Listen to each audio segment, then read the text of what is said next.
Okay, so I got another revelation from God. While I was in the secret place, this is mainly for the men of God, but women of God, you are welcome to stay as well. Now, this is called the connection between Jesus and his bride and men and their bride.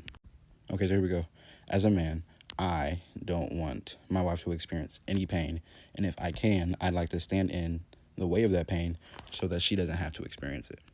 This is the same for you, right? As a man of God, we want to stand in the way of that pain just so she doesn't have to experience it. It's the same way with Jesus and me / us, his bride. He doesn't want us to have any pain. So much so, he took on the full wrath of the Father on his own body, which he didn't have to do, just so that we can be saved, so we can be forgiven, so that we can spend eternity with him, right? Obviously, we go through pain, we go through trials, but that's to mold us to be more like Jesus, right?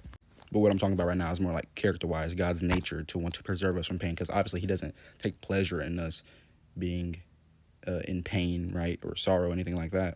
But we have a hope, right? Jesus is our salvation. We have a hope, and we will go to heaven as long as we believe in him and trust he died for our sins.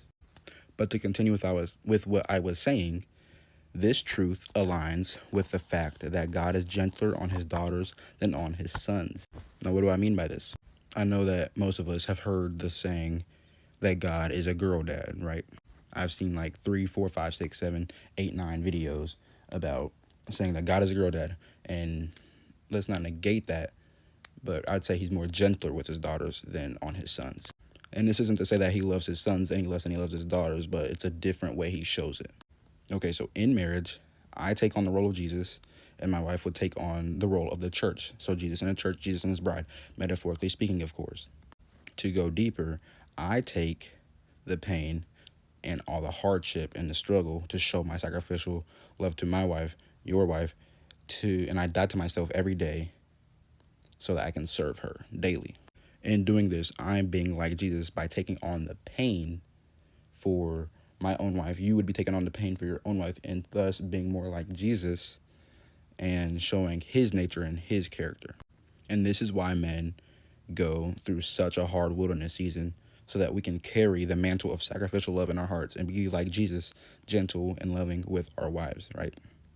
This isn't to say that women don't go through hard seasons, but in the Bible, we know that God often called men to isolation, solitude, 40 days of fasting, going to the Mount Everest. I mean, obviously not Mount Everest, but you know what I mean, the top of the mountaintops, to hear from him so that he can use them, so he can pour into them, right?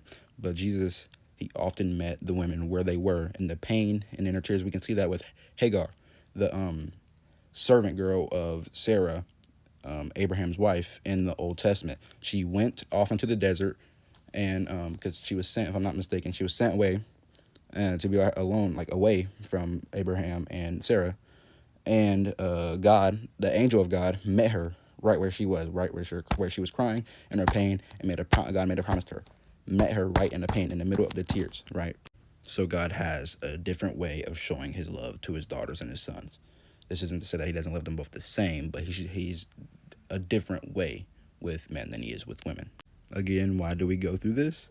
It's so that we can carry the mantle of sacrificial love in our hearts for our wives, just as Jesus does for us. We carry the pain. We hold that. We are the shield to that pain, just so that she doesn't have to experience that. And it's all worth it just to see her smile.